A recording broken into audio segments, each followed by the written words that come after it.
Hi, I'm Kenny Anderson, Director of Multicultural Affairs for the City of Huntsville, and welcome to Impact. Each week we bring you information about exciting things that are happening right here in our community, and today is no different. I absolutely love the holiday season because there's so many wonderful things that happen, and one of those wonderful things, in addition to all the great food and fellowship and family that's a part of the holiday tradition, is music. And of course, those that know me know that I'm a big jazz guy, and I love any time somebody is talking about having not just some great music, but a party with a purpose. And that's exactly what we have today. Alex Banks II is here with us one more time. Alex, how are you doing? Good, how are you? I'm doing great, and it's good to see you. It's good to know that you're still doing this thing to help support your foundation. You have an organization, in fact, called For Love's Sake. Yes, sir, I do. And I commend you for that, being a young person, wanting to give back to other people, but also use your talent at the same time is absolutely commendable. So anytime you want to come talk to us about something, you do that. Yes, sir, I definitely will. All right, well, listen, I see your sax there. We're going to hear a little bit of that in a little while. Yes, sir. But let's take people back on that journey once again. I like to kind of start them from somewhere because they don't always know you, but they will know you. Right. How did you start this music? You know, it was actually a passion of my mom's as a little child, but she wasn't able to afford it at the time. So she would let me play football. You know, I played basketball, but she was like, I can't play football. And she was like, I want you to play the saxophone. So it started in sixth grade. They had the middle school band come, and they had like the showcase.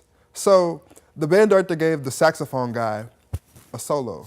And I was like, oh, okay, it's not too bad after all. You know, it sounds really nice. It sounds, you know, I like the sound and looks pretty easy to play. So I went to the auditions and I scored the highest on the clarinet and the saxophone. Wow. So I was like, how'd that make you feel?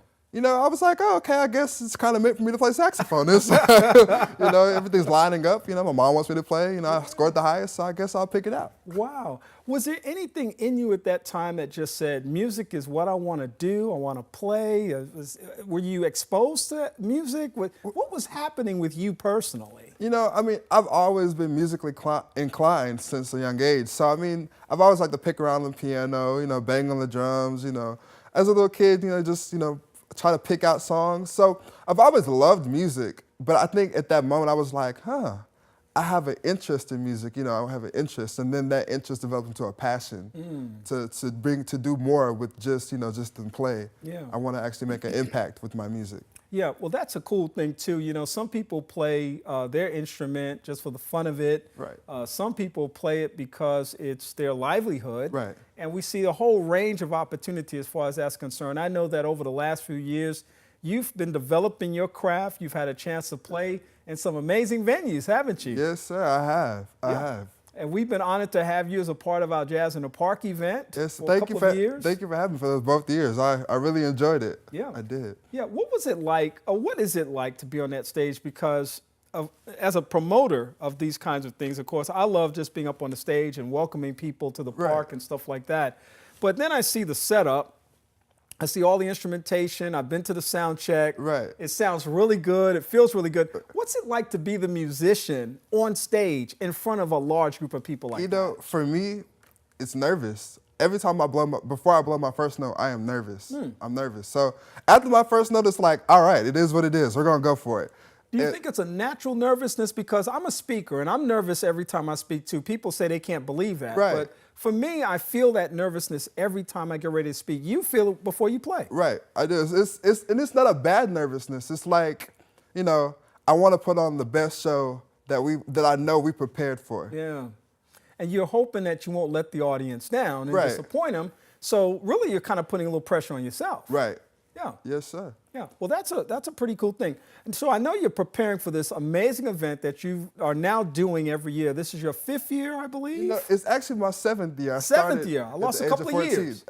All right, I lost a couple of years. It's okay. But the 7th year that you're doing this event. Yes, sir. Wow. Now, this is wonderful. Like I said, and every year it's got a different name. Right. And you're focusing on, you know, in terms of your music, various kinds of things, but it's always a great production event. Yes, sir. You work with a band. Yes, sir. And what is that like? Just the preparation for this thing and anticipation of this big event? You know, at times it can be challenging because you're working with people, but it's really a fun and a learning experience to get to deal with people and get to create that camaraderie and gel together. Like, for instance, in rehearsals, we have fun. It's not just business. It's not all business, but we get down to business. But, you know, we laugh and joke and, you know, make sure everybody's having a good day, because then that creates what the rehearsal is going to be like for the day. Yeah. So rehearsal is awesome. I love it. I love going to rehearsal just to create that camaraderie. So, you know, there's this image out there that gets circulated on social media from time to time. It's a picture of an iceberg. And at the top of the iceberg, we know that that's usually the smallest part of the iceberg, that the biggest part of the iceberg is at the base, under the water. Right.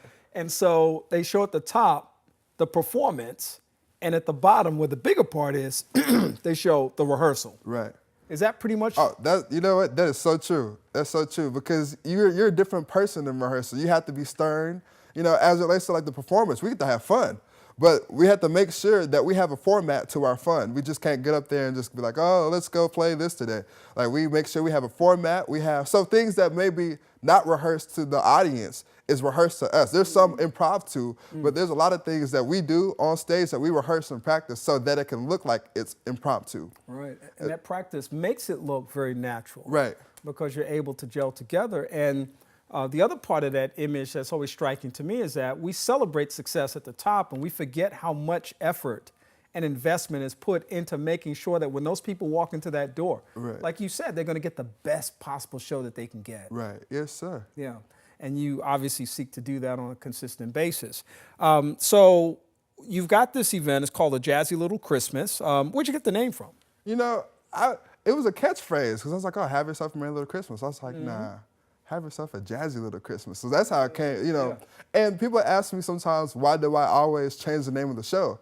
And I tell them it's because, you know, each show is different. It has its own personality. So one show won't be the same as another one. So if you expect to come to the last year's show, it's going to be totally different, because we all evolve, you know, constantly and add new elements to our playing and to our performance. So you approach this event, that's going to be one of my questions. How do you approach a project like this? First of all, from year to year, you do change it, but what other kinds of elements go into approaching this type of a project? First, the music style. The music style, you know, you can have the traditional music, you have a jazz element music, you have the funk style. So this year, I'm kind of going for the funk style and having a good time of, you know, like a party atmosphere, you know, a nice party atmosphere, you know, so having to, you know, be able to just like let it flow and have fun, you know, get people up there to dance, you know. Well, that sounds good to me, too. You said funk, so that connects to my generation. Right. That sounds good. Yes, sir. You have an instrument of art there. It looks like a saxophone. Yes, sir. It could even be your saxophone. Yes, sir. So since your saxophone is here in the studio with us today, we're going to ask you to just give us a little taste of something that Alex Banks is going to demonstrate for us in just a few weeks. Okay, awesome. Let's see what we do.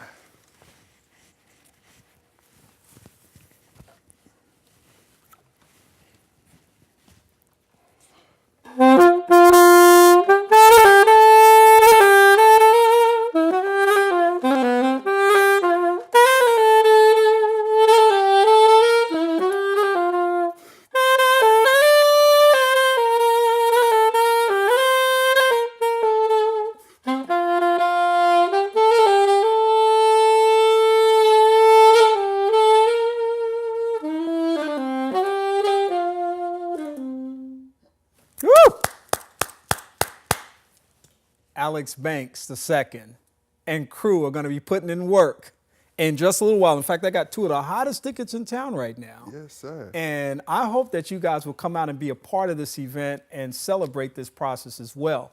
I hope that you all will come out and do something really special and unique as well, because this is our opportunity to share some great information. Alex, I want to ask you a couple more things before we wrap up this part of the broadcast.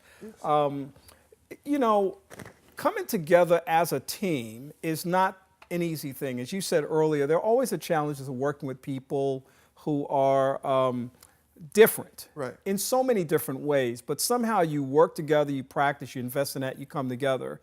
What is the greatest satisfaction that you have on the night of that performance? Is it the execution? Is it it's over now and worked hard and we really laid it down? What's the greatest point of satisfaction for you after the show? It's a mix of all. It's a mix of all because you have the stress of putting on a show, but you have the satisfaction that we performed a good show and everything that we went through during the process was worth it.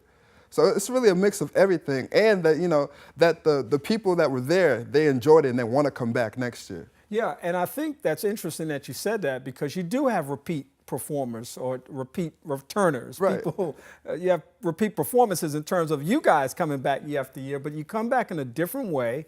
You come back to speak to an audience that Right. may or may not be some of the same people from the previous year. That's true. But you're also growing your base and you're spreading this message about For Love's Sake Foundation. Tell us quickly about what that foundation is. For Love's Sake is a foundation that brings the elderly and the youth together because, in this age of time, you have grandparents that are raising young children. So they don't know the technology advances, that they didn't have in their day. So we're there to really inform them about the technology advances and how they can help or most benefit the person that they're raising or their grandkid or, the neighbor down the street as well because, they need to be updated on what's going on and, keep informed about what's current. So we're there to inform them, especially with like math and technology as iPads, all the different technologies. So all the ways that information is delivered today. And if anybody can do it, it's anybody under 25. right. So we want to match those children with grandparents or elderly people, as you said, that are in the community that need these services and can benefit from them as well. Tell us when this event takes place. And before we leave, I think we may want to let you close us out with a little music. Okay. Yes, sir. It is December 16th at Lee High School. Doors open at 5:45. And at 6:30, I'll have Eric Essex and Move Trio with Kevin Wooten and PJ Spraggins open up. PJ's playing on the drums? Yes, he's playing. He's going to be there. Ooh, man, you got a show. Yes, sir. And then also I have Noel Gordine come and we're going to do a duet together on our set. And then we're all going to come back again and play a finale. So. Wow. No, Yeah. that's a monster show right there. Yes, sir. Where can people get more information? You can call this number 256-333-0615. You can look me up on Facebook at Alex D. Banks II. Instagram also at Alex D. Banks II. You can contact any of those and we'll get you information. Do you have a dream scenario where it's like, I really want to play with this person one day, or I really want to play at this particular event one day? Do you have one of those? I have dream people. Okay. Dream people. First, I want to start with Jasmine Gent. I want to do a duet with her.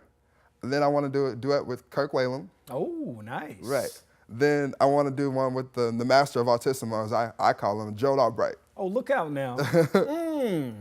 Well, listen, you're dreaming big, and there's no doubt that your talent is following your dreams. And we just celebrate your success, celebrate your music, your talent, and your willingness to give back to our community. He's Alex D. Banks II, and he'll be featured in a huge concert benefiting his foundation, For Love's Sake Foundation.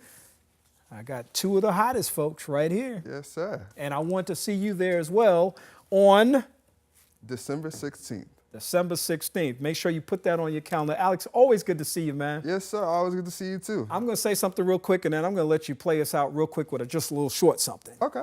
Alex D. Banks, we hope that you'll take full advantage of checking him out, and we also hope that you enjoyed the information that we shared on our show today, and that you'll check out our Facebook page, which is Impact with Kenny Anderson, where you can learn all about Alex D. Banks II and the show that's coming up, and also about all the other great work that he's doing in this community. For Impact, I'm Kenny Anderson. Back to Alex D. Banks II.